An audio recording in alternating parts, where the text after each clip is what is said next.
남편은 회사원이고 저는 재택근무를 하고 있어요. 일이 어느 정도 안정권에 오르기도 했고 지금 살고 있는 아파트가 조금 좁게 느껴지기 시작했을 때예요. 제가 이사 이야기를 꺼내기 전에 남편이 우리 다른 곳으로 이사하는 게 어떻겠어? 라고 먼저 말했어요. 저는 깜짝 놀랐지만 남편도 이사를 생각하고 있었다는 사실이 기뻤어요. 너도 제대로 된 작업실이 필요하잖아? 지금처럼 거실 한 구석에서 계속 작업하면 집중하기 힘들 거 아니야? 사실 그렇긴 해요. 남편이 없는 낮에는 신경 쓸 일이 없지만 일이 길어지고 밤에도 작업하게 되면 저도 남편도 신경 쓰이게 되거든요. 그런 부분도 고려한 제안이었던 것 같아요. 이사할 동네는 내가 출퇴근하기 편한 곳이면 좋겠고 구조 같은 건 너가 마음에 드는 곳으로 고르도록 해. 다정한 남편에게 고마워하며 저는 곧바로 집 구하기에 나섰어요. 그 후 몇 군데를 둘러보고 남편의 동의를 얻어 새로운 아파트로 이사하게 되었어요.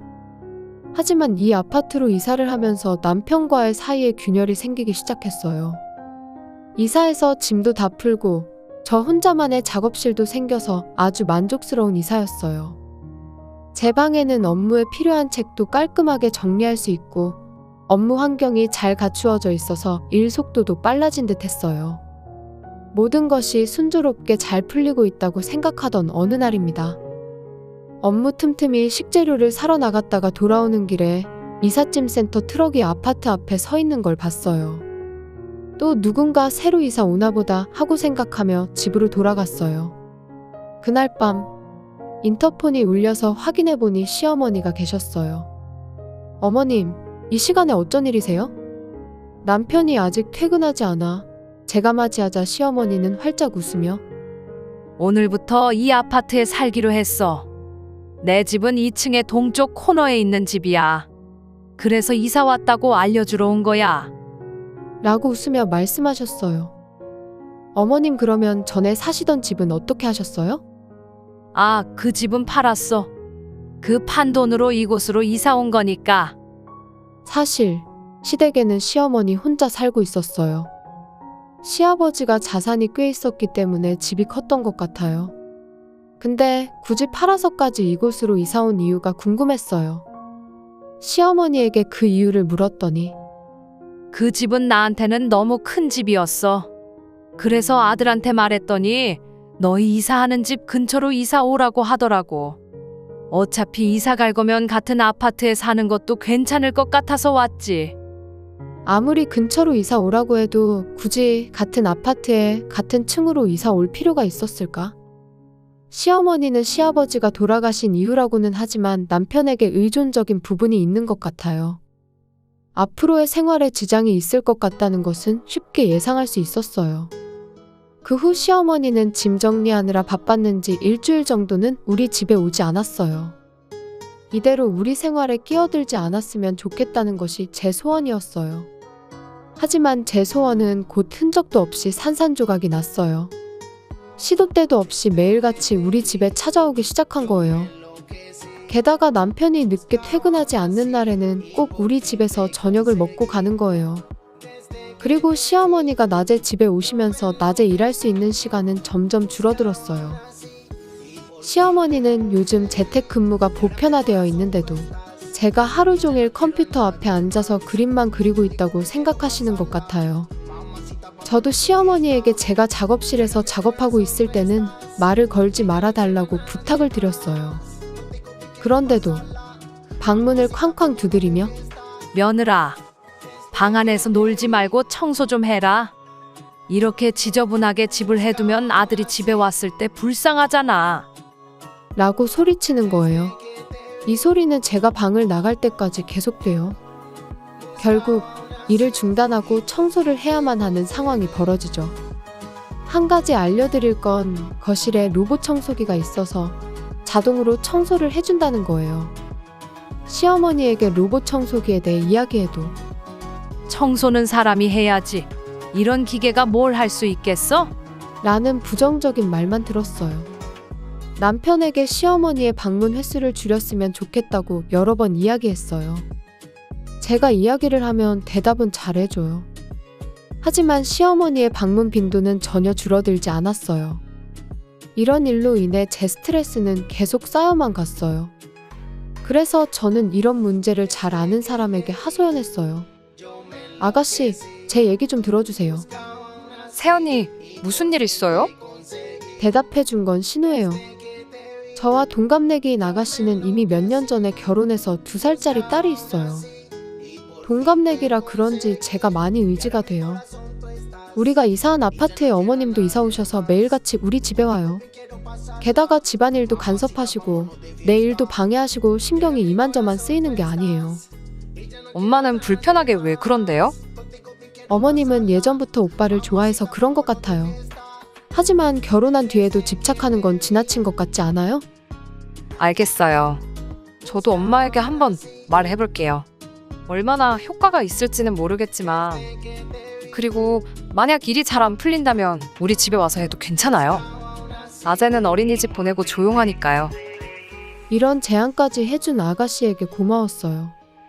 그 후 정말 아가씨가 시어머니에게 주의를 준 건지 시어머니의 방문이 뚝 끊겼어요. 갑작스런 방문이 없어져서 드디어 일에 집중할 수 있을 거라 생각했는데 남편의 귀가 시간이 점점 늦어졌어요. 게다가 남편은 집에 돌아오자마자 목욕을 하고 그 후엔 거실 소파에 누워서 쉬기만 하는 거예요. 원체 둔감한 저는 일주일 동안 남편의 행동이 이상하다는 것을 눈치채지 못했어요. 아, 그러고 보니 내가 만든 저녁을 왜 먹지 않는 걸까? 겨우 알아차린 저는 남편을 추궁했어요. 여보, 왜 지난 일주일 동안 내가 만든 저녁을 먹지 않는 거야? 응? 엄마가 만든 저녁을 먹고 왔으니까 그렇지. 뭐? 왜 여기서 어머님 이야기가 나오는 거야? 왜냐면 너가 엄마한테 말했다며? 일이 너무 바빠서 집안일 할 시간이 없으니까 엄마가 내 저녁 좀 챙겨줬으면 좋겠다고. 그런 말은 처음 들어봤어요. 동시에 시어머니의 방문이 뚝 끊긴 이유도 알 수 있었어요. 남편을 저녁에 만날 수 있으니 굳이 우리 집에 올 필요가 없었던 거죠. 역시 엄마가 해준 밥은 맛있어. 너가 해준 요리가 맛없는 건 아니지만 괜찮으면 엄마한테 요리 노하우 좀 배우는 게 어때? 그런 말을 하면 제가 상처받지 않을 거라고 생각한 건지. 나름대로 열심히 요리해왔는데 남편이 저보다 시어머니를 더 지극히 여긴다는 것을 잘 알 수 있었어요. 남편은 어머님 집에서 저녁을 먹는 게 당연한 게 되었고 저도 남편 저녁을 만드는 걸 그만두었어요. 이제 식사도 따로 먹게 된 우리는 부부라고 할 수 있을까요? 얼마 전이 우리 결혼기념일이었어요. 결혼할 때 결혼기념일에는 나이를 먹어도 데이트하자고 말했던 건 남편이었어요. 그래서 저는 결혼기념일 하루를 통째로 데이트하기 위해 열심히 일했어요. 그런데 당일이 되어도 남편은 아무 말도 하지 않았어요. 완전히 까먹었다는 뜻이겠지요? 그날도 저녁에 시어머니 집에서 밥 먹고 돌아왔어요. 저는 이날을 위해 산 원피스를 입고 예쁘게 화장도 하고 머리도 손질하고 기다리고 있었는데도 말이에요. 남편은 돌아오자마자 이렇게 말했어요. 뭐야? 무슨 일 있어? 왜 그렇게 차려입고 있어? 오늘 무슨 날인지 알아? 미안, 결혼기념일이었네. 지금 와서 생각해도 너무 늦었어. 저는 남편의 옆을 지나서 욕실로 향했어요. 화장한 제 얼굴이 우스꽝스럽게 느껴졌어요. 이날을 위해 구입한 원피스도 꼴도 보기 싫어서 쓰레기통에 버렸어요. 그 이후로 저는 남편과 대화하지 않았어요. 아가씨에게는 일단 연락을 해놔야겠다고 생각했어요. 우리 부부를 갈라놓은 건 남편의 무뚝뚝함과 시어머니 때문이에요. 아가씨도 엄마랑 오빠 때문에 마음고생 많네요. 오빠는 반성할 때까지 그냥 내비두세요. 정신 못 차리면 집에서 쫓아내버려요. 제 마음을 이해해주는 사람이 있다는 생각이 드니 든든했어요. 어느 날 일이에요. 오늘은 업무 관련 원격 회의가 있는 날이었어요. 회의는 2시쯤부터 시작해서 생각보다 길어졌어요. 그런 회의 중이던 제 작업실에 남편이 갑자기 소리를 지르며 들어왔어요. 엄마가 입원했대. 너가 계단에서 밀었다고 하는데 무슨 짓이야? 이게 무슨 뚱딴지 같은 소리인지. 중요한 회의 중이라 도중에 자리를 비우지 못해 일단 남편에게 나가달라고 부탁했지만 남편은 나갈 생각이 없어 보였어요. 회의를 진행하던 담당자들이 눈치를 보더니 회의를 중간에 중단시켜 주셨어요. 그리고 남편이 손을 휘두르며 제 뺨을 때렸어요. 지금 무슨 짓이야? 지금 날 때렸어? 시끄러워. 엄마가 아픈 거에 비하면 그건 아무것도 아니야. 남편은 그렇게 말하면서 제 팔을 잡고 어디론가 데려가려고 했어요. 이거 나? 어딜 데려가려는 거야? 이거 놓지 못해? 그때 초인종이 울렸어요. 남편은 누가 왔는지 아는 것 같았어요. 경찰입니다. 노미정 씨 계십니까? 남편은 의기양양하게 경찰관의 물음에 대답했어요. 여기 있습니다. 이 여자가 엄마를 민범인이에요. 경찰서든 어디든 데려가 주세요. 남편은 시어머니의 말만 믿고 저를 범인으로 착각하고 있어요. 저는 경찰관에게 질문했어요.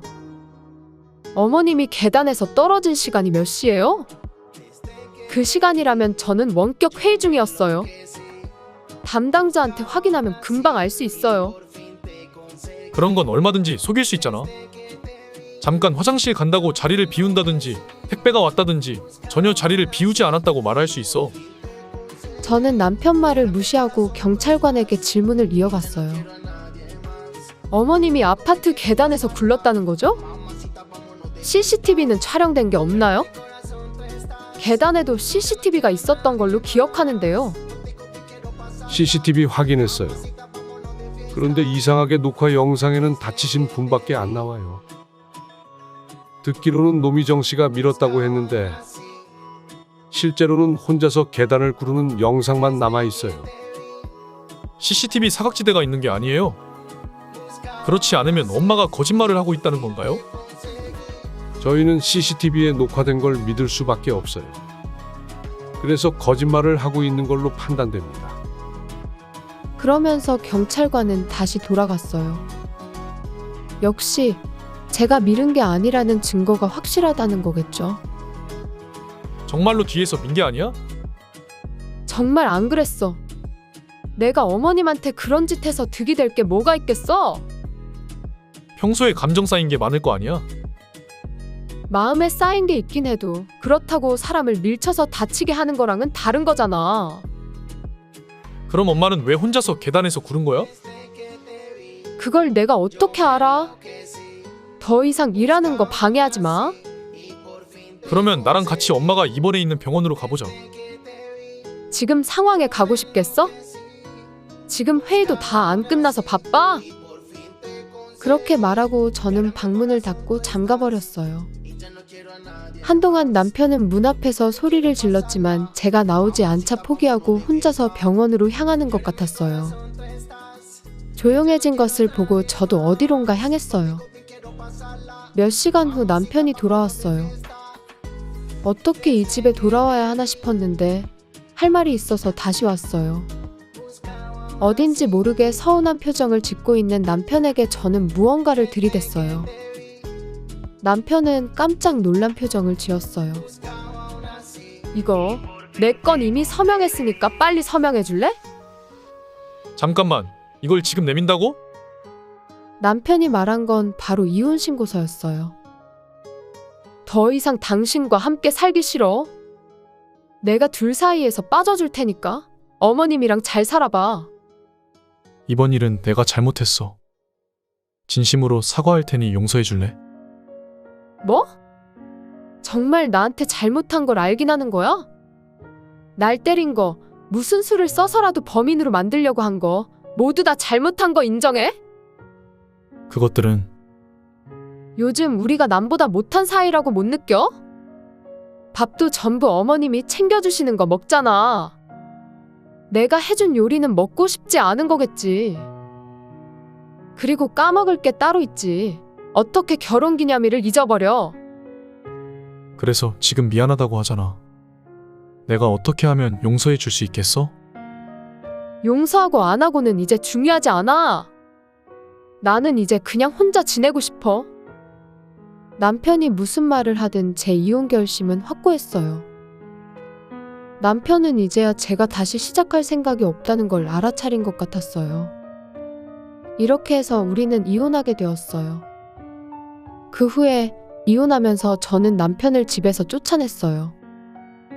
이 아파트는 제 명의로 계약했었고 월세도 제가 냈어요. 말씀드리는 걸 깜빡했는데 사실 저는 일러스트레이터예요. 수입도 남편보다 훨씬 많아요. 남편도 그 사실을 잘 알고 있기 때문에 간단히 짐을 싸서 나갔어요. 아마 이대로 시어머니 집으로 돌아갔을 거예요. 그리고 시어머니가 다친 곳은 운이 나쁘게도 다리였어요.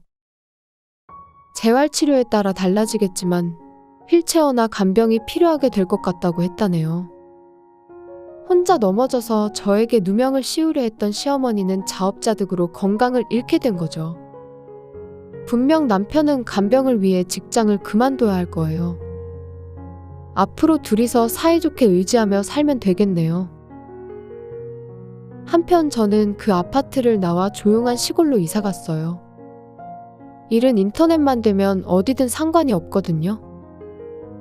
당분간은 도시의 번잡함을 떠나 자연과 함께 생활하려고 해요.